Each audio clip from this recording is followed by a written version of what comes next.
Perkenalkan, nama saya IP Perdamaian Telang Banua, NIM 2261201137. Baik, di kesempatan kali ini saya akan mempresentasikan hasil diskusi saya yang berjudul akuntansi pertanggungjawaban. Baik, yang pertama, pengertian akuntansi pertanggungjawaban. Akuntansi pertanggungjawaban adalah sistem akuntansi yang dirancang sedemikian baik sehingga dapat mencatat dan melaporkan pendapatan atau biaya yang timbul akibat pelaksanaan suatu aktivitas kepada manajer yang bertanggung jawab terhadap aktivitas tersebut.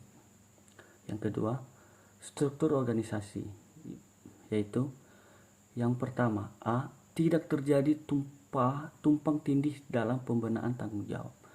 Kedua, setiap manajer memahami tanggung jawabnya dengan jelas. Yang ketiga, individu yang diberi tanggung jawab harus memiliki kewenangan yang memadai. Baik, kita lanjut ke selanjutnya. Yang ketiga, keterkaitan struktur organisasi dan pelaporan tanggung jawaban. Ada empat tingkat. Tingkat pertama, tingkat satu adalah direktur utama yang bertanggung jawab terhadap semua operasi. Tingkat dua adalah direktur yang masing-masing membawahi sebuah divisi dan bertanggung jawab kepada direktur utama. Tingkat tiga adalah manajer yang masing-masing membawahi sebuah pabrik dalam sebuah divisi tertentu dan bertanggung jawab kepada direktur di atasnya. Tingkat empat adalah kepala departemen yang masing-masing membawahi satu departemen dalam sebuah pabrik yang bertanggung jawab kepada manajer pabrik. Jadi, dari ketiga tingkat tersebut, tingkat 2, tingkat 3 dan 4 harus melaporkan setiap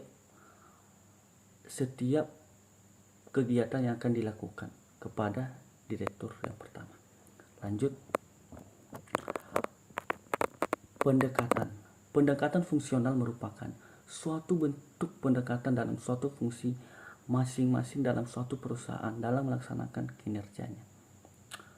Pendekatan produk ialah pendekatan yang dilakukan dengan dasar pengelompokan produk-produk yang dihasilkan secara berbeda.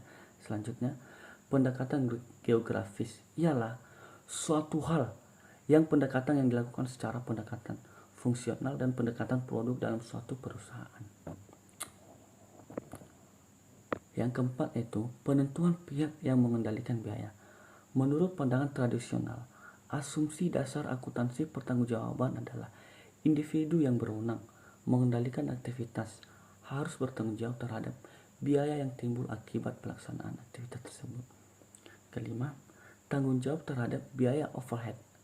Banyak unsur overhead yang dapat dibebankan secara langsung ke suatu departemen dan menjadi tanggung jawab langsung kepada departemen. Unsur overhead lainnya harus dialokasikan atau didistribusikan dalam rangka menghitung tarif pembenaan overhead pabrik ke suatu produk yang dihasilkan periode. Yang keenam, laporan pertanggungjawaban. Laporan pertanggungjawaban adalah laporan akuntabilitas yang dimana laporan tersebut dilaporkan kepada manajer suatu pertanggungjawaban dan manajer di atasnya. Karakteristik laporan pertanggungjawaban. Ilustrasi laporan pertanggungjawaban. Review struktur laporan. 7. Analisis penyimpangan dan anggaran fleksibel.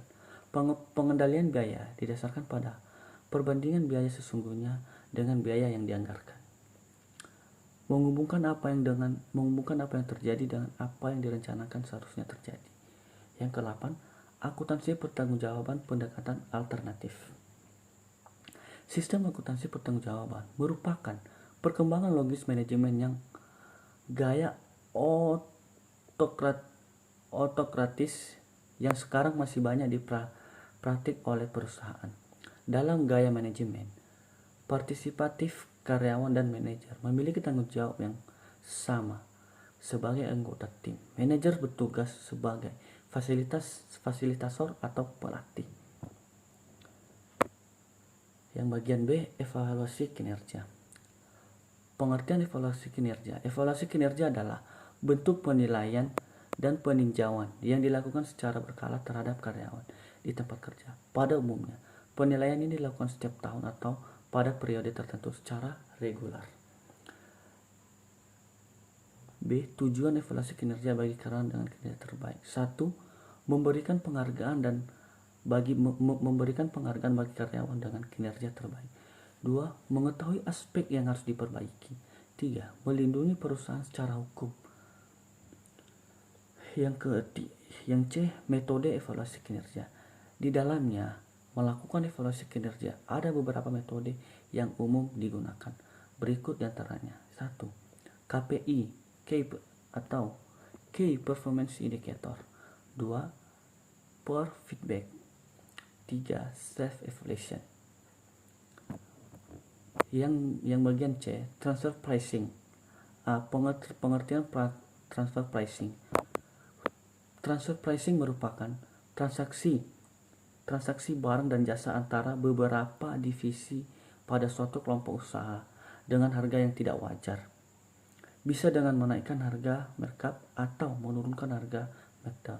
Kebanyakan dilakukan oleh perusahaan global. B. Tujuan transfer pricing.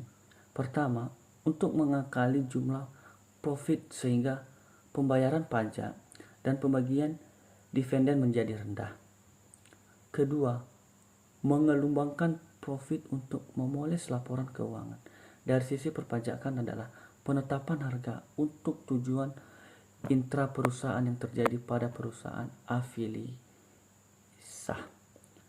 Baiklah, sekian hasil presentasi dari saya. Jika ada kesalahpahaman, mohon dimaafkan. Baik, saya IP Perdamaian, terima kasih atas kesempatannya.